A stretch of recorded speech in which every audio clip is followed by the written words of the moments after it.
اعوذ باللہ من الشیطان الرجیم بسم اللہ الرحمن الرحیم۔ محترم ناظرین، السلام علیکم ورحمۃ اللہ۔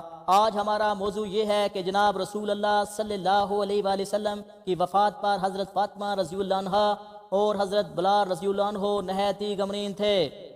نبی کریم صلی اللہ علیہ وآلہ وسلم کی وفات سے صحابہ اکرام اور اہل بیت اور اہل مدینہ کو بڑا صدمہ پہنچا۔ اس کی تصویر کشی کے لیے ہزاروں صفحات بھی مکمل نہیں ہو سکتے، کیونکہ ناظرین حضور اکرم صلی اللہ علیہ وآلہ وسلم کے دیدار کی آرزو اور تمنا ہر صحابی رسول کے دل میں اس طرح بسی ہوئی تھی کہ ان کی زندگی کا کوئی بھی لمحہ اس سے خالی نہ تھا۔ ان کے دل کی دھڑکنوں میں زیارت مصطفیٰ صلی اللہ علیہ وآلہ وسلم کی خواہش اس درجے سما گئی تھی کہ اگر کچھ عرصہ کے لیے آپ کا دیدار میسر نہ ہوتا تو وہ بے قرار ہو جاتے۔ حضرت ابو ہریرہ رضی اللہ عنہ پر جو کفیت گزرتی اس کے بارے میں وہ خود روایت کرتے ہیں کہ میں جب آپ صلی اللہ علیہ وآلہ وسلم کی زیارت سے مشرف ہوتا ہوں تو غم بھول جاتا ہوں اور دل خوشی سے جھوم اٹھتا ہے اور آنکھیں ٹھنڈی ہو جاتی ہیں۔ ناظرین، جب صحابہ اکرام حضور پاک صلی اللہ علیہ وآلہ وسلم کے دفن سے فارغ ہو کر کف افسوس ملتے ہوئے اور خون کے آنسو بہاتے ہوئے اور اس مصیبت کبریٰ پر انا للہ و انا الیہ راجعون پڑھتے ہوئے گھروں کو واپس آئے، حضرت فاطمہ رضی اللہ عنہ کو حضور اکرم صلی اللہ علیہ وآلہ وسلم کی وفات کا بہت شدید رنج ہوا۔ چنانچہ حضور پاک صلی اللہ علیہ وآلہ وسلم کی تدفین کے بعد انہوں نے حضرت انس رضی اللہ عنہ سے ایک ایسی بات کہی جس سے ان کے دلی کرب و بے چینی کا اظہار ہوتا ہے اور جو ان کے دل غم کی عکاسی ہے۔ حضرت فاطمہ رضی اللہ عنہ نے حضرت انس رضی اللہ عنہ سے پوچھا کہ آپ لوگ کا کیسے دل گوارا کیا کہ رسول خدا صلی اللہ علیہ وآلہ وسلم کے جسم مبارک پر مٹی ڈال دی، آپ تو ان کا تھوک بھی نیچے نہیں گرنے دیتے تھے۔ اس پر حضرت انس رضی اللہ عنہ بہت روئے، ان کی داڑھی آنسوؤں سے تر ہو گئی۔ انہوں نے کہا جناب رسول اللہ صلی اللہ علیہ وآلہ وسلم ہر رات مجھے خواب میں ملتے ہیں۔ حضرت انس بن مالک رضی اللہ عنہ فرماتے ہیں کہ حضور پاک صلی اللہ علیہ وآلہ وسلم جس روز ہجرت فرما کر مدینہ منورہ تشریف لائے تو مدینہ کی ہر چیز روشن ہو گئی، اور جس روز آپ صلی اللہ علیہ وآلہ وسلم دنیا سے رخصت ہوئے تو مدینہ منورہ کی ہر چیز طریق ہو گئی۔ ہم نے ابھی حضور صلی اللہ علیہ وآلہ وسلم کو دفن کرنے کے بعد قبر کی مٹی سے ہاتھ بھی نہ جھاڑے تھے، تو ہم نے اپنے دلوں میں تبدیلی محسوس کی۔ دلوں میں تبدیلی محسوس کرنے کا مطلب یہ ہے کہ حضور پاک صلی اللہ علیہ وآلہ وسلم کی ذات مبارکہ سے جو فیض حاصل ہو رہا تھا وہ ختم ہو گیا، اور حضور پاک صلی اللہ علیہ وآلہ وسلم کی صحبت کی وجہ سے جو انوار حاصل ہو رہے تھے وہ ختم ہو گئے۔ محترم ناظرین، حضور پاک صلی اللہ علیہ وآلہ وسلم کی وفات کا غم نہ صرف انسانوں کا تھا بلکہ جانوروں پر بھی غموں کے پہاڑ گرے۔ ان میں سے ایک واقعہ یافور نامی گدھے کا ہے۔ ابو منظور رحمۃ اللہ علیہ بیان کرتے ہیں کہ جب حضور اکرم صلی اللہ علیہ وآلہ وسلم نے خیبر کو فتح کیا تو آپ صلی اللہ علیہ وآلہ وسلم نے مال غنیمت سے ایک سیاہ گدھا پایا۔ حضور پاک صلی اللہ علیہ وآلہ وسلم نے اس سے کلام فرمایا تو اس نے بھی آپ صلی اللہ علیہ وآلہ وسلم سے کلام فرمایا۔ یہ آپ صلی اللہ علیہ وآلہ وسلم کا معجزہ تھا کہ آپ جانوروں سے بھی کلام کرتے تھے۔ حضور پاک صلی اللہ علیہ وآلہ وسلم اس سے بات چیت کی، اس نے عرض کیا کہ اللہ تعالیٰ نے میرے دادا کی نسل سے 7 گدھے پیدا کیے، ان میں سے ہر ایک پر سوائے نبی کے کوئی سوہار نہیں ہوا۔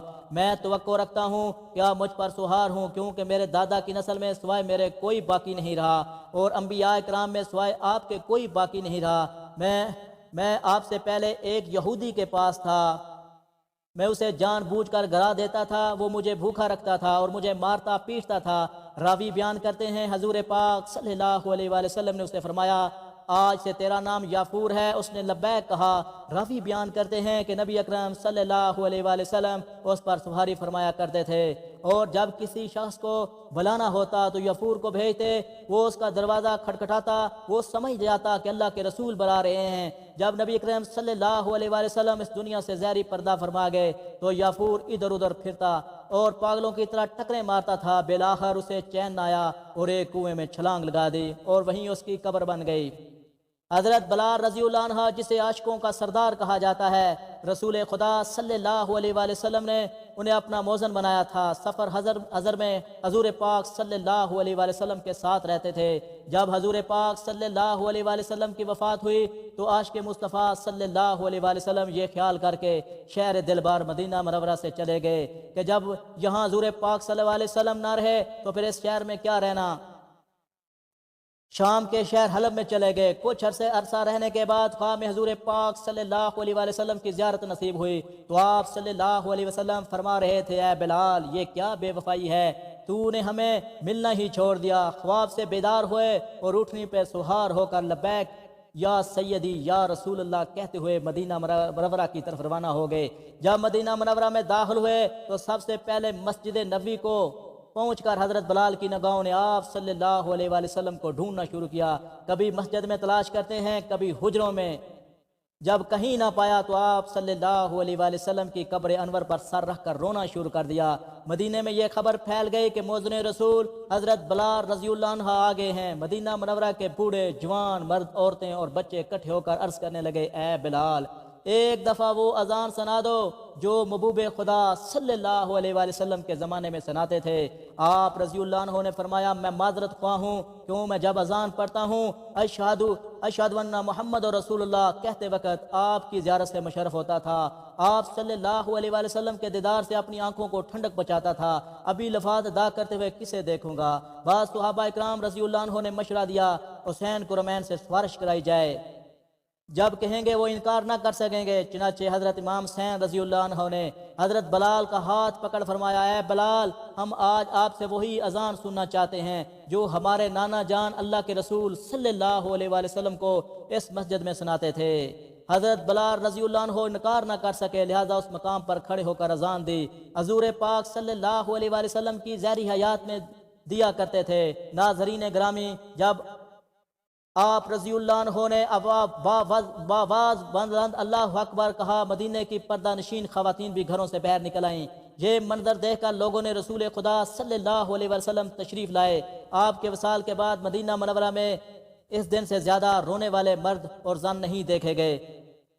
مدینہ منورہ گونج اٹھا۔ آپ جیسے جیسے آگے بڑھتے گئے جذبات میں اضافہ ہوتا چلا گیا۔ جب اشہد لا الہ الا اللہ کے کلمات ادا کیے تو گونج میں مزید اضافہ ہو گیا۔ جب اشہد ان محمد الرسول اللہ کے کلمات پر پہنچے تو بے ہوش ہو کر گر پڑے، اذان ادا نہ کر سکے۔ عاشقوں کے امام حضرت بلال رضی اللہ عنہ کا جب وفات کا وقت قریب آیا تو ان کی زوجہ شدت غم سے فرمانے لگی، ہائے بلال غم، لیکن حضرت بلال رضی اللہ عنہ نے فرمایا کہ وہ بڑی خوشخبری کی بات ہے کہ کل ہم اپنے محبوب آقا صلی اللہ علیہ وسلم اور ان کے اصحاب سے ملاقات کریں گے۔